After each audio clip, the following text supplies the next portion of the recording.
सुनाओ मॉस्चिप technologies limited. अब देखिए 297.85 का प्राइस हमें देखने को मिला है और सभी का सेमीकंडक्टर स्टॉक पर भरोसा बढ़ रहा है। आज हमने एक और हाई लगते हुए देखा 329 पर, बट ये स्टॉक टिक नहीं पाया। क्यों नहीं टिक पाया, इसके ऊपर बात करेंगे। इसके बाद एक सवाल मार्केट के अंदर बहुत बैठा हुआ है कि क्या प्रमोटर जो है वो स्टेक सेल कर रहा है लगातार, क्योंकि अगर आप देखें तो एक लंबे वक्त से प्रमोटर स्टेक सेल हो रहा है, बट इस वक्त जो डील हो रही है क्या उसमें प्रमोटर का शामिल है या नहीं है, इसको जरा समझते हैं ब्लॉक डील और बल्क डील का डेटा देखकर। इसके बाद गवर्नमेंट का नेक्स्ट स्टेप कहां पर देखने को मिल रहा है, और जैसा कि मैंने पीसीबी के ऊपर बात करी थी उसके ऊपर कुछ मिला या नहीं मिला, इन सब के ऊपर बात करते हैं।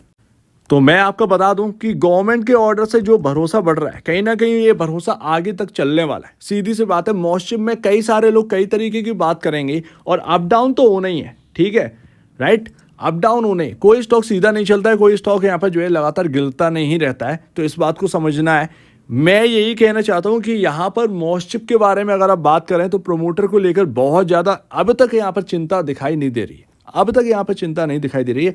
बट गवर्नमेंट ऑर्डर जैसा मिल रहे हैं, प्रमोटर कहीं ना कहीं बेवकूफ़ी नहीं करेंगे, और कहीं ना कहीं यहाँ पर प्रमोटर के अगर आप इंटरव्यूज भी देखेंगे तो उनसे बहुत कुछ समझ में आता है कि कहीं ना कहीं एक स्ट्रॉन्ग कंपनी की तरफ वो बढ़ रहे हैं। एक बात यहाँ पर समझ में आती है, मैं यहाँ पर बताता हूँ, अगर ये कंपनी यहाँ पर जो है बिग बनती है तो आपको जो है वो एक यूएस से थोड़ा सा तालमेल मिलाकर चलेगा ये स्टॉक, कि अगर यूएस के सेमीकंडक्टर कंपनीज के अंदर थोड़ी सी गिरावट भी अगर देखने को मिली या एआई कंपनी के अंदर गिरावट देखने को मिली तो यानी कि मॉस्चिप के ऊपर भी वो सीधा सीधा इम्पैक्ट करेगी, तो ये भी ध्यान रखना है। बट ठीक है, ये बहुत आगे की बात हो गई, बट हाँ कॉन्फिडेंस है, कॉन्फिडेंटली यहाँ पर ये कह सकते हैं कि हाँ जिस तरीके से गवर्नमेंट ऑर्डर मिले, और ये कोई छोटे मोटे ऑर्डर नहीं है, आप देखें किन की तरफ से ऑर्डर है, कुछ ना कुछ देखकर तो यहाँ पर मॉस्चिप को चुना ही होगा ना। मिलियंस ऑफ चिप्स जो है वो बना चुके हैं, डिलीवर कर चुके हैं, तो कुछ ना कुछ एक एक्सपीरियंस इनका जो है वो बना ही है। तो बहुत सारी सेमीकंडक्टर कंपनी अगर ढूंढने चलेंगे ना मार्केट के अंदर आपको मिल जाएंगी, बट उसके अंदर क्वालिटी वाइज अगर आप देखें तो वो मॉस्चिप टेक्नोलॉजीज के अंदर ही क्वालिटी दिखती है। आप कितना भी छांट लीजिए, संडे के दिन, सैटरडे के दिन मुझे मौका मिला, मैं पूरी एक बड़ी सी वीडियो में, मैं पूरी एक वीडियो के अंदर सारे के सारे सेमीकंडक्टर स्टॉक्स को कवर कर लूंगा, उनके फंडामेंटल तक के ऊपर बात कर लेंगे, एक ही वीडियो में सब कुछ कवर कर लेंगे। बट यहाँ पर चलिए बात करते हैं प्रमोटर स्टेक के ऊपर। देखिए प्रमोटर जो है वो लगातार 2017 में अगर आप देखें तो 64.37 के आसपास की स्टेक थी, और वो लगातार बेचते 47.33% पर आ चुकी। प्रमोटर इस वक्त माइनॉरिटी शेयर होल्डर में आता है मॉस्चिप के अंदर, और जो पब्लिक है वो मेजॉरिटी शेयर होल्डिंग में आती है। अगर आप देखें तो बाकी के बचा कुचा 2.80% वो एफआईआईज होल्ड करते हैं इस कंपनी के अंदर। एफआईआई से फर्स्ट टाइम इस कंपनी के अंदर विजिट है, 2.80% यहाँ पर जो है स्टेक ओन करिए। तो अभी आपके सामने ये पैटर्न है जो कि ईयरली पैटर्न है, राइट। अगर प्रमोटर यहाँ से और ज़्यादा स्टेक सेल करता है तो ये बेवकूफ़ी होगी और थोड़ा कंसर्निंग वाली बात होगी, बट कहीं ना कहीं प्रमोटर ये इसका एक्सप्लेनेशन रखेंगे, क्योंकि जब बात सेमीकंडक्टर की चल रही हो, आपको गवर्नमेंट ऑर्डर मिल रहे हैं, आपकी कंपनी एक जो नेम है वो ऊपर उठकर आ रहा है, तो कहीं ना कहीं प्रमोटर ये गलती नहीं करेगा, मेरे हिसाब से ये है। अब देखिए सालों बाद एक बल्क डील हुई है 18 मार्च 2021 के बाद, यहाँ पर 2024 7 जून 2024 को एक बल्क डील हुई है जिसमें 11,81,700 शेयर बेचे गए हैं 185.95 के प्राइस पर, राइट। अभी अगर आप देखें तो इनका अगर नाम सर्च करेंगे तो आपको ये प्रमोटर में नहीं मिलेंगे, ये प्रमोटर नहीं है, इस बात को आप समझिए। डेटा देखा करिए, कमेंट सेक्शन में जाकर कोई भी प्रमोटर बेच रहा है, प्रमोटर बेच रहा है, आजकल मैं देख रहा हूं ये लिख रहा है, तो वो गलती कर रहा है, गलत बात है, ये सही बात नहीं है। आपकी वजह से यहाँ पर जो है कहीं ना कहीं मिस इन्फॉर्मेशन जा सकती है। हो सकता है कुछ डेटा अगर छूट रहा है तो वो मुझे बताइए कमेंट सेक्शन में, मैं उसको कवर करूंगा, मैं तो सीधे सीधे हेल्प कर रहा हूँ। तो ये ध्यान रखिएगा, राजेश भाई नवीन चंद्र शाह ये पब्लिक इंस्टीट्यूशन में गिने जाते हैं, उनके पास 62 लाख शेयर हैं इस कंपनी के, उसमें से 11,81,700 शेयर यहाँ पर जो है बेचे गए हैं। तो ये पब्लिक इंस्टीट्यूशन में आते हैं, ना कि प्रमोटर ग्रुप के अंदर आते हैं। प्रमोटर में अगर आप देखेंगे तो किसी ने भी सेल नहीं किया है, ना ही बल्क डील से, ना ही ब्लॉक डील से, और ना ही इनसाइडर। और अगर आप देखेंगे इनसाइडर में, तो इनसाइडर में सुजाता अमित वाशी ये यहाँ पर ना एक लंबे टाइम से सेल कर रही हैं, बट ये भी प्रमोटर में नहीं आती, ये भी प्रमोटर में नहीं आती है, ये एक सबसे बड़ी बात, ठीक है, और ना ही ये पब्लिक इंस्टीट्यूशन में आती, ये कोई और है, इनके पास थोड़े बहुत शेयर होंगे, वो धीरे धीरे कर बेच रहे हैं, बट यहाँ पर ये एक लंबे वक्त से बेच रहे हैं, मई से भी देखेंगे तब भी, और ये लगातार जून में जो है वो बेच लगे। मानसी राजेश शाह और यहाँ पर अभिषेक, शायद अभिषेक या अमित करके है, अमित या अभिषेक राजेश शाह, ये 3 लोग हैं, सुजाता अमित वासी और मानसी राजेश शाह और अमित या अभिषेक राजेश शाह, ये 3 लोग हैं जो कि यहाँ पर लगातार सेल कर रहे हैं, बट ये कोई भी प्रमोटर नहीं है। आप नाम भी ढूंढेंगे, इवन बोर्ड ऑफ डायरेक्टर्स में अगर नाम ढूंढेंगे ना, तो इनका कोई भी नाम आपके सामने नहीं देखने को मिलेगा। तो अब आप समझ गए ना कि कोई भी प्रमोटर की तरफ से सेल नहीं है, बट अगर आप देखें शायद कंपनी के अंदर किसी पोजीशन पे होंगे तो वो बेच रहे होंगे, जिसके अंदर इनसाइडर का यहाँ पर जो है उनका नाम आया, सुजाता अमित वासी या मानसी राजेश शाह या अमित या अभिषेक राजेश शाह, ये सब जो बेच रहे हैं वो इनसाइडर कंपनी के अंदर के लोग हैं, बट प्रोमोटर नहीं है और पब्लिक इंस्टीट्यूशन से बिलोंग नहीं करते हैं। तो ये आपके सामने है, बट हाँ इनकी जून में सेलिंग देखने को मिली है, बट ये प्रमोटर से बिल्कुल ताल्लुक नहीं है इनका। तो भैया जो प्रमोटर आप कह रहे हैं ना कि प्रमोटर बेच रहा है, तो वो बिल्कुल गलत है, आप थोड़ा सा सही से देखिए, और अगर कहीं मिस्टेक हो रही है मुझसे तो प्लीज़ बताइएगा कमेंट सेक्शन में, मैं उसको भी कवर करूंगा, बट लिख दीजिएगा कि यहाँ पर प्रमोटर लिखा हुआ है तो मैं उसको कवर कर लूँगा, ठीक है। बट हाँ 47% से अगर लो जाती है इनकी स्टेक प्रमोटर की, तो मैं उसको कंसर्निंग में ही गिनूंगा, मैं उसको बहुत ही एडवांटेज नहीं दूंगा कि ऐसा नहीं है कि सेमीकंडक्टर का आया तो बस ये प्रमोटर बेच ले। क्यों बेच रहे हो जब आपको भरोसा नहीं है क्या आपकी कंपनी के ऊपर, ठीक है। जब इतना बड़ा मिशन चल रहा है इंडिया के अंदर, आप बेचोगे तो वो ठीक भी नहीं है, तो ठीक है ना। तो वेट कर रहे हैं, देखते हैं FIS का डेटा, प्रमोटर का डेटा आने वाला है, शेयर होल्डिंग पैटर्न, क्योंकि आपका Q1 आ चुका है और जुलाई में Q1 स्टार्ट हो जाएगा। जुलाई अगस्त में आपका जो पैटर्न है, जो शेयर होल्डिंग पैटर्न है Q1 का, वो आपके सामने आ जाएगा, तो उसमें देखने को मिलेगा। देखते हैं कितना स्ट्रॉन्ग आता है, कितना यहाँ पर जो है नॉर्मल आता है, कितना यहाँ पर जो है खराब आता है, तो वो देखेंगे। बट अभी कोई भी प्रमोटर सेल नहीं है, ये हमें समझ में आ गया, और कोई ऐसी सेलिंग नहीं है कि बहुत खराब सेलिंग हो गई, ठीक है, इस बात को मानिए। तो यहाँ पर इंडिया देखिए, गवर्नमेंट का जो मिशन है उसको देखिए, इंडिया AI मिशन देखिए किस तरीके से यहाँ पर जो है ना खर्च किया जा रहा है। 10,000 करोड़ यहाँ पर जो है ना इंसेंटिव यहाँ पर निकाला जाएगा, और इससे ज़्यादा भी मंजूरी दी जा सकती है। अभी बजट नहीं आया है, आप देखिए किस तरीके से गवर्नमेंट जो है वो AI सेमीकंडक्टर के ऊपर फोकस कर रही है, एनवीडिया तक को यहाँ पर जो है शामिल कर रही है। तो कहीं ना कहीं बातचीत जारी है। आप देखेंगे कि ताइवान की कई सारी कंपनियां जो है वो इंडिया की तरफ मूव कर रही हैं, कुछ यहाँ पर कोलैबोरेट करके आ रही हैं, जैसे टाटा ग्रुप आ रहे हैं। तो वो आप देखिए कि बस इंतजार यही है कि मॉसशिप भी कुछ ऐसा करे। अब ऐसे भी कैलिफोर्निया की कंपनी को जो है एक्वायर किया, लेकिन वो छोटी कंपनी है, लेकिन उनके क्लाइंट मैंने आपको दिखाया कि क्लाइंट कितने बड़े हैं, इंटेल विंटेल सब शामिल है उसके अंदर, AMD सब कुछ है, राइट। तो वो एक जो एक्विजिशन वो काफ़ी बड़ा है।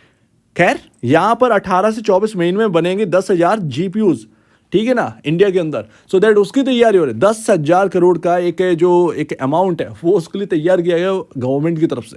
अब देखिए सेमीकंडक्टर के अंदर आप देखिए बजट का एक है बस इंतजार है, 25 जुलाई, ये डेट बहुत दूर नहीं रह गई है। और देखिए 23 और 24 जुलाई को यहाँ पर जो है आपका जो है वो बजट आ जाएगा ऑलमोस्ट यहाँ पर जो है।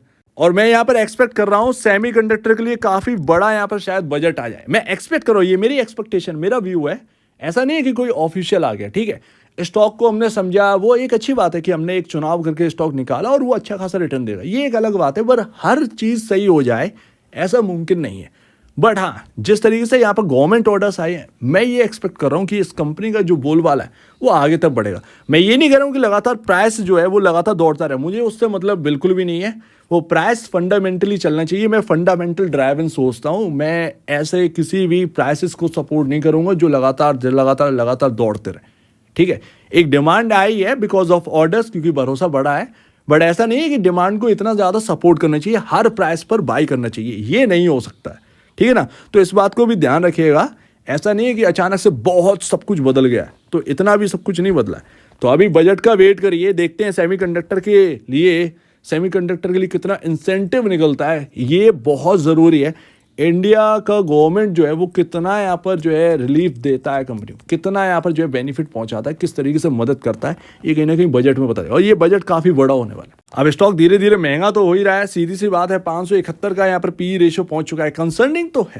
कंसर्निंग है, बट डिमांड का क्या करोगे? डिमांड भाई साहब जो आई है आप उसको इग्नोर नहीं कर सकते, क्योंकि स्टॉक है ही कितने, ठीक है ना।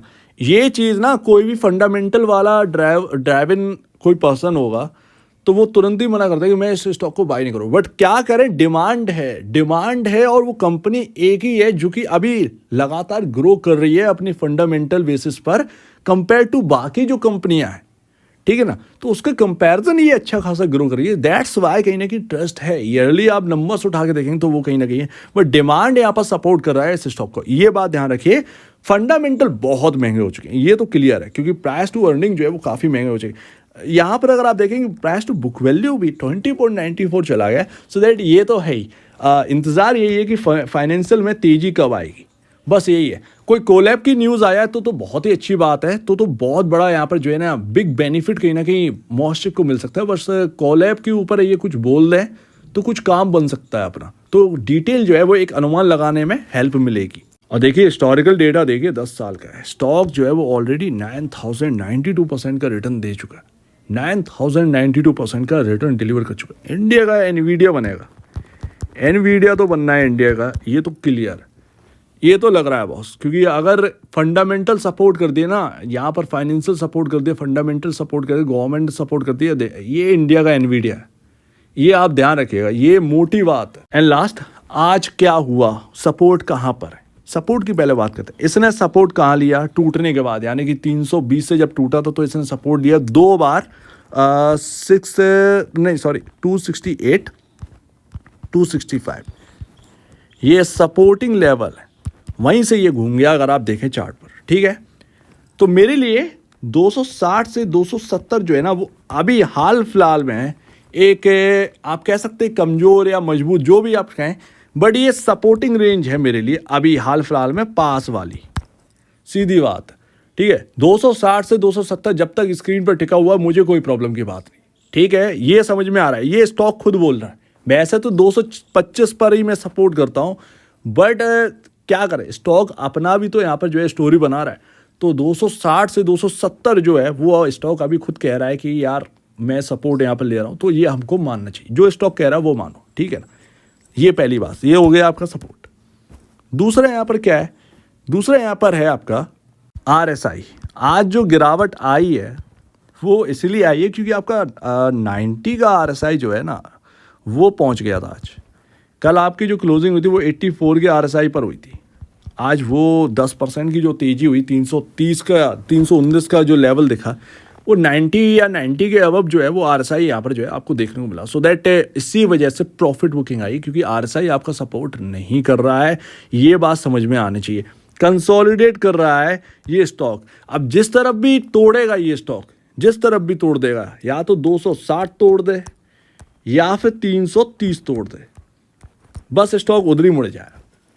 ये आप बात समझिए। ऊपर का थोड़ा सा कम दिखता है बिकॉज ऑफ RSI यहाँ पर जो है ना काफ़ी ज़्यादा एक ओवरबाउट है। अगर दो और नीचे का थोड़ा सा ज़्यादा चांस है। 260 अगर टूटता है तो कहीं ना कहीं इसके अंदर एक बड़ा कंफर्ट आएगा। इस स्टॉक के अंदर रेंज वही रहेगी 225 से 170, बस मजबूत रेंज यही है, 170 और 225। बस मैं यही देखूंगा कि अगर यहाँ बाई करने के लिए मिल जाए तो आगे के लिए बहुत सही है। इस जगह पर मुझे थोड़ा सा डर है बिकॉज RSI भी बहुत हाई है, तो मैं इधर सपोर्ट थोड़ा सा कम करूँगा, बट यहाँ पर ज़्यादा सपोर्ट करूँगा अगर मुझे बाई करना है तो ये सीधी सी बात है। 170 तो आपका यही है, इंपॉर्टेंट लेवल है कैंडल स्टिक चार्ट के हिसाब से। मूविंग एवरेज क्या कह रहे हैं, मूविंग एवरेज कह रहा है कि भैया 160 पर मैं आ चुका हूँ 50 डे में, तो 160 आपका बहुत ही इंपॉर्टेंट लेवल। तो ये अब ये समझ में आ चुका है कि ये स्टॉक का थोड़ा सा बन चुका है एक हिसाब, तो यहाँ से समझ सकते हैं ज़्यादा। तो ये कुछ रहा है, इस हिसाब से आपको जो है वो बाय या सेल करना है, जो भी करना है वो अपने स्ट्रेटजी के हिसाब से करिए। अब देखिए वॉलेटिलिटी तो बढ़नी थी, मैंने ऑलरेडी आपसे कह दिया कि इस जगह पर वॉलेटिलिटी काफ़ी बढ़ेगी। अच्छा बाइंग प्राइस बॉस जब मैं समझाता था तो वो 90, 85 यही थे प्राइसिंग, जो कि बहुत ही भयानक, बहुत ही रिस्क रिवॉर्ड वाले, बहुत ही अच्छे यहाँ पर जो है दिख रहे थे, वो वहाँ पर थे। अब क्या है, उस वक्त रीच मिली नहीं, स्टॉक भागा, रीच मिलने लगी तो ज़्यादा लोग तक पहुँचने लगी बात। तो ये बात भी होती है, ठीक है, बट ये प्राइसिंग भी कोई ख़राब नहीं है। जब आपका एक लंबा टारगेट होना और लग रहा हो कि एक पॉसिबिलिटी बहुत बड़ी है, हार जीत तो रहेगी क्योंकि यहाँ पर जो है नई फील्ड है और कंपनियाँ ऊपर नीचे तो होंगी बॉस। ये तो आप लिख के रख लीजिए, क्योंकि सेमीकंडक्टर एक नया सेक्टर और कोई भी कंपनी एक वेल स्टेब्लिश्ड नहीं है इंडिया के अंदर, सो दैट बहुत ही अपसाइड बहुत ही डाउनसाइड आपको देखने पड़ेंगे। ये तो आप मान के चल ही लो, ठीक है ना, बहुत ही ज़्यादा, क्योंकि हाई बीटा स्टॉक है ये हाई बीटा स्टॉक्स हैं, ऊपर नीचे तो बहुत ज़्यादा होंगे। तो प्रोटेक्ट योर सेल्फ और सही जगह पर बाई करें तो ज़्यादा बेहतर है। गलत जगह पर कर दिया तो थोड़ा सा फंसा महसूस करेंगे, बट निकलने का मौका जरूर मिल जाएगा। तो ये चीज़ है। सो उम्मीद है काफ़ी कुछ आपको समझ में आएगा। बहुत ही वॉलेटिलिटी है, थोड़ा सा यहाँ पर जो है ना प्रोटेक्ट होकर काम करिए, थोड़ा सा यहाँ पर जो है सही संभल के काम करें, ज़्यादा बेहतर है। सो उम्मीद है काफ़ी कुछ आपको समझ में आया होगा। एक बार निवेश से पहले या बेचने से पहले अपने ब्रोकर या एडवाइस से जरूर सलाह लीजिए, खुद की स्टडी करिए, उससे बेहतर कुछ भी नहीं है। सब कुछ जान लो, उसके बाद बाय या सेल करना। तो आप दीजिए मुझे वीडियो देखने के लिए बहुत धन्यवाद दोस्तों।